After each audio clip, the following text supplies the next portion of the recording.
What if every version of you and in every universe chose the same person again and again? That's the question The Summer I Turned Pretty Season 3 leaves us with. After 3 seasons of heartbreak, missed chances, and emotional storms, Belly's journey finally comes full circle.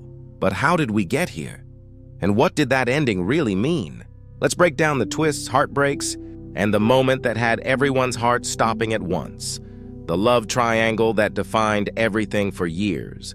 Fans have split into 2 camps, Team Conrad and Team Jeremiah.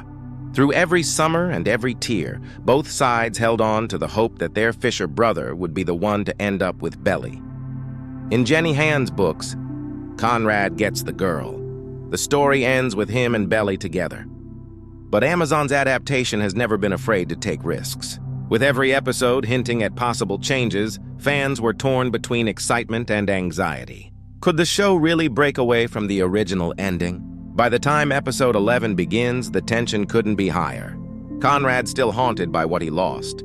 Boards a flight to Paris, chasing a second chance with the only person he's ever truly loved. Paris, where it all begins again. The episode opens with Conrad at Belly's door in Paris, his heart racing and his mind full of what-ifs. But what he sees next shatters him. Belly, radiant as ever, greeting him with a smile. And another man by her side, Benito. From a distance, Conrad watches as they share a kiss. That moment, brief but painful, feels like a goodbye he never got to say. When Belly finally notices him, shock flashes across her face. He hides the real reason he's there, claiming he just happened to be in the neighborhood and wanted to wish her a happy birthday before a conference in Brussels. She offers to show him around, though both of them know there's much more left unsaid. As they walk through Paris, the city that once seemed so far from their small beach town, the tension between them softens. Belly's fear is visible, her emotions raw. She tries to convince herself this is just a friendly reunion, but deep down, old feelings stir again. Memories in the city of love, their day together unfolds like a quiet dream. From museums to rooftop bars, every scene feels like a memory being rewritten. Conrad admits he's imagined what her life here must be like, how she must have found herself among strangers and cobblestone streets. Belly smiles, realizing that Paris has changed her. But it hasn't erased who she is. She tells him about her struggles, learning simple things like the difference between dish soap and laundry detergent, and the moments when she felt completely alone. Conrad listens, his eyes soft as if seeing her for the first time. They talk about perspective, about how everything makes sense when you step back and see the whole picture. The city becomes a metaphor for their relationship. Messy, unpredictable, but breathtakingly beautiful when viewed from afar.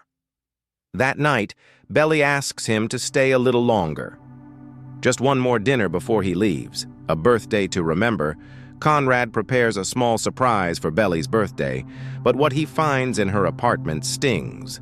Photos of Benito everywhere. Memories of another man in the place where he hoped his own might live. Then Belly appears, wearing a simple black dress, playful and glowing. For a moment, it feels like old times again. At the party, whispers spread among her friends. Maybe Belly and Benito aren't together after all. When Benito shows up unexpectedly, tension fills the room. His possessiveness is obvious, and the truth spills out. They broke up weeks ago. Belly had already chosen distance, not just from Benito, but from everything that reminded her of her past heartbreaks. Conrad gives her a small bottle of sand from Cousin's Beach, a piece of home he's kept close whenever he missed her. It's a simple gift but full of meaning. She thanks him, kisses his cheek, and makes a birthday wish we can only imagine. Back in the US, closure and new beginnings. Meanwhile, back home, Jeremiah faces his own crossroad. He's preparing for a big dinner organized by Taylor, but chaos follows. Family issues, secrets, and broken communication remind us that love isn't the only thing that needs healing.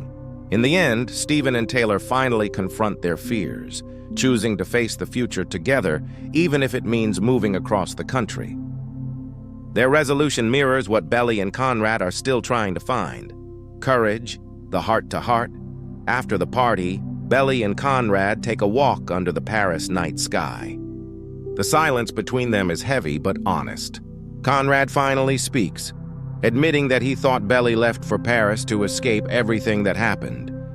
She confesses he's right. She did run away. She needed to find herself in a place where no one knew her story. He tells her she doesn't need to carry guilt. Not for him, not for Jeremiah, not for the family she couldn't fix. For the first time, they talk like equals. No longer kids chasing summer love, but two people facing what's left of it. Just as he's about to confess what he's always felt, she interrupts him, leading him to one last place. The dance. The confession, the choice by the river. Belly asks Conrad to dance, a callback to their awkward prom night years ago. They laugh about it, remembering how things used to be simpler and harder all at once.